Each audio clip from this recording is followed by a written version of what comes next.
Market intelligence. The most powerful financial weapon in human history may already be losing control, and almost nobody is paying attention yet. For nearly 80 years, the US dollar has controlled global trade, energy markets, debt, sanctions, and capital flows. But today, something historic is happening beneath the surface of the global economy. To understand why this matters, you first need to understand what dollar dominance actually means. The dollar is not powerful because America says it is. It is powerful because the world uses it for almost everything. Oil, priced in dollars. Global debt, mostly dollar denominated. International trade, still heavily settled in dollars.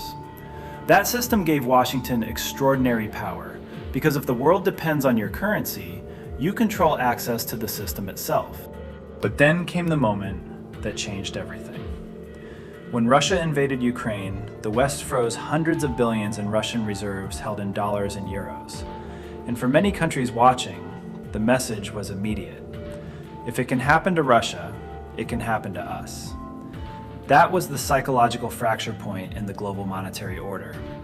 And this is where the timeline accelerates. China and Brazil began settling trade in yuan. India started exploring rupee settlement systems. Saudi Arabia openly discussed non-dollar oil sales. BRICS nations started discussing alternative payment systems outside Western financial control. Not because the dollar was collapsing, but because countries no longer trusted permanent dependence on it. And that distinction changes everything. At the exact same time, central banks quietly began buying gold at the fastest pace in decades. China, Russia, Turkey, India, all increasing gold reserves while reducing exposure to dollar assets. Because in a fragmented world, hard assets become strategic assets. But the most important shift isn't happening in gold, it's happening in energy. For decades, the petrodollar system forced global energy buyers to hold dollars. Now countries are testing energy trade in yuan, rupees, and bilateral agreements outside traditional systems. That doesn't end dollar dominance tomorrow, but it slowly weakens the network effect that made it untouchable. Now pause for a second, because this is where most analysis becomes dishonest. The dollar is still overwhelmingly dominant.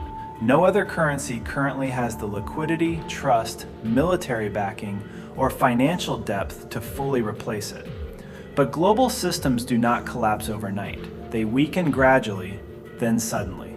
And history has seen this pattern before. The British pound once dominated global trade the same way the dollar does today.